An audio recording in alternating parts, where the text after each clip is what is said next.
एक दिन यमराज जी एक आदमी के प्राण लेने के लिए पृथ्वी पर एक हॉस्पिटल में आए होते हैं। तभी एक वार्ड में देखते हैं एक 5 साल की बच्ची बहुत जोर जोर से यमराज जी का नाम लेकर रो रही होती है। माँ माँ, यमराज जी मेरी माँ को लौटा दो। यमराज जी से बच्ची का ऐसा बिलक बिलक कर रोना देखा नहीं जाता और उनका दिल पसीज जाता है। वो उसकी माँ को देख उसका अतीत देखने लगते हैं और वो देखते हैं कि जो औरत हॉस्पिटल के बेड पर लेटी थी उसका नाम कमला है। उसके पति की मृत्यु हो चुकी थी और उसकी एक 5 साल की बेटी थी प्रिया। कमला कुछ घरों में साफ सफाई का काम करके किसी तरह अपना गुजर बसर कर रही थी। पर एक दिन, क्या रे कमला, तुझे कोई काम ठीक से नहीं आता, आए दिन कुछ न कुछ नुकसान करती रहती है। मालकिन, आप जैसा कहती हैं मैं वैसा ही काम करती हूँ। बाकी सबको तो मेरा काम बहुत पसंद आता है, आपको ही नहीं आता। अच्छा, तो मुझसे जुबान लड़ाती है? चल भाग यहाँ से, मुझे नहीं रखना तुझे काम पर, तेरी जैसी 36 आएंगी। हाँ, मुझे भी नहीं करना आपके यहाँ काम। हर रोज चिक चिक, कितना ही अच्छा काम कर लो पर आपको काम पसंद आता ही नहीं है। मेरा हिसाब कर दो, कभी भूलकर भी नहीं आऊंगी यहाँ। कुछ दिन बीत जाते हैं। कमला बाकी घरों में काम करके अपना गुजारा कर रही थी। तभी एक दिन कमला के पड़ोस के बच्चे आते हैं और आंटी आंटी जल्दी चलो, प्रिया बेहोश हो गई है, जल्दी आओ। क्या? कहाँ है प्रिया? क्या हुआ उसे?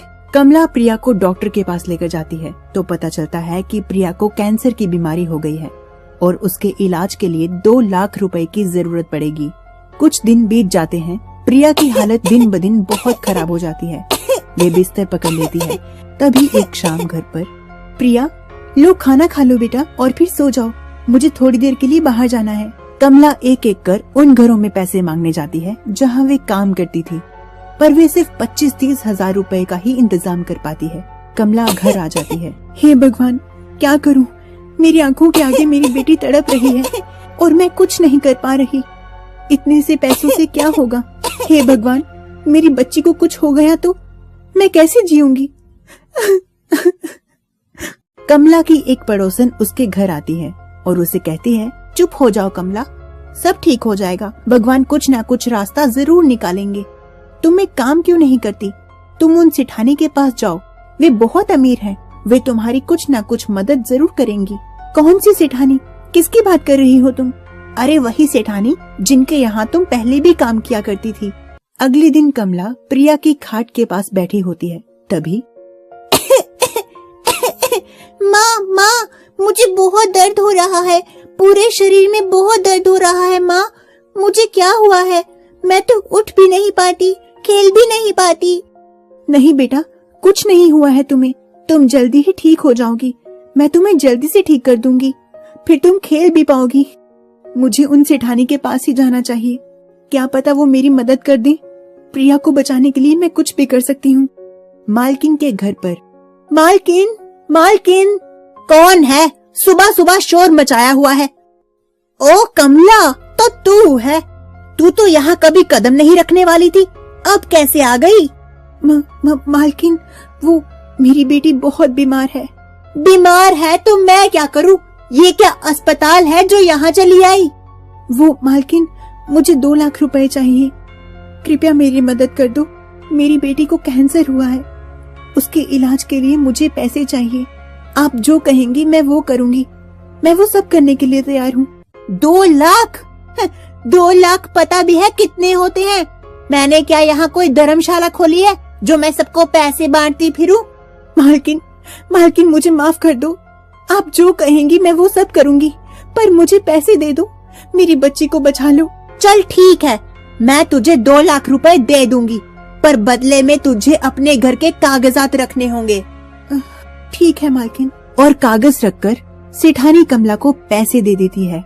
कमला पैसे लेकर अपने घर वापस जा रही होती है। तभी रास्ते में उसका एक कार से एक्सीडेंट हो जाता है। उसे बहुत चोट लगती है और वे बेहोश हो जाती है। वहाँ बहुत भीड़ इकट्ठी हो जाती है और उस कार वाले को पकड़ लेती है। उधर घर पर जब बहुत देर तक कमला नहीं पहुँचती तो प्रिया बहुत परेशान हो जाती है और वे लड़खड़ाते हुए माँ को देखने के लिए घर से निकल पड़ती है। कुछ दूर पहुँचते ही, यहाँ इतनी भीड़ कैसे लग गई? क्या हुआ है? प्रिया जाकर देखती है तो माँ, उठो माँ, क्या हुआ? कार वाला बच्ची और माँ को अस्पताल लेकर जाता है, पर वहाँ पहुँचते ही कमला की मौत हो जाती है। माँ, माँ उठो माँ, क्या हुआ? आप कुछ बोलती क्यों नहीं?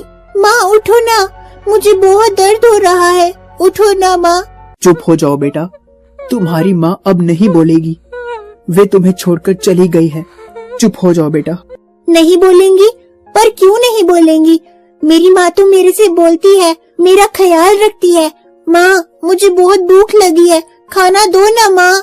बच्ची की हालत देखकर कार वाले को रोना आ जाता है और वे कहता है, बेटा, तुम्हारी माँ अब तुम्हें कुछ नहीं दे पाएंगी, वे यमराज जी के पास जा चुकी हैं। यमराज जी उसे अपने साथ ले गए हैं। यमराज जी? वो कौन है? वे मेरी माँ को कैसे ले जा सकते हैं? मेरी माँ तो मेरे पास रहती है, वे मुझे छोड़कर नहीं जाती। मैं उन्हें कह दूंगी मेरी माँ लौटा दे। वे अपनी माँ के साथ मेरी माँ को क्यों ले गए? और ऐसा कहते कहते अपनी माँ का हाथ पकड़कर प्रिया जोर जोर से रोने लगती है। ओह, तो ये बात है, मैं इसकी माँ को ले आया, अब ये बच्ची कैसे रहेगी? इसका तो कोई और है भी नहीं। यमराज जी, मेरी माँ को लौटा दो। किसी की माँ को लेकर जाना बहुत बुरी बात है।